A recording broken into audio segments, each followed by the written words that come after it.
নমস্কাৰ এই মুহূৰ্তত আহি পৰিছে এটা বিগ ব্ৰেকিং নিউজ ৰাজপথৰ প্ৰায় শৃংখল চলিহাক আটক আৰক্ষীৰ নিশাই হোৱাটছআপত পঠিয়াইছিল চমন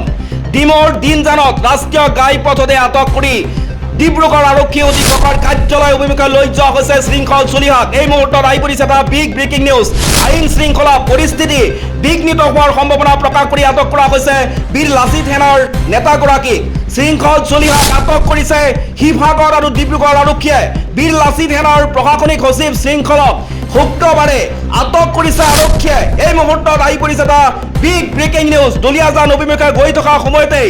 ডিব্ৰুগড় আৰু শিৱসাগৰ আৰক্ষীয়ে যৌথভাৱে আটক কৰে শৃংখল চলিহাক ডিমৰ দিনজনত ৰাষ্ট্ৰীয় ঘাইপথতে আটক কৰি ডিব্ৰুগড় আৰক্ষী অধীক্ষকৰ কাৰ্যালয় অভিমুখে লৈ যোৱা হৈছে শৃংখল চলিহাক এই মুহূৰ্তত জনাই গৈছে এটা বিগ ব্ৰেকিং নিউজ আইন শৃংখলা পৰিস্থিতি বিঘ্নিত হোৱাৰ সম্ভাৱনা প্ৰকাশ কৰি আটক কৰা হৈছে বীৰ লাচিত সেনাৰ নেতাগৰাকীক সূত্ৰ মতে যোৱা নিশা দুলিয়াজান থানাৰ অচিয়ে শৃংখল চলিহাক হোৱাটছআপ যোগে জাৰি কৰিছিল চমন আৰু চমন লাভৰ পাছতে শৃংখল চলিহাই সামাজিক মাধ্যম ফেচবুকত এক পোষ্ট কৰিছিল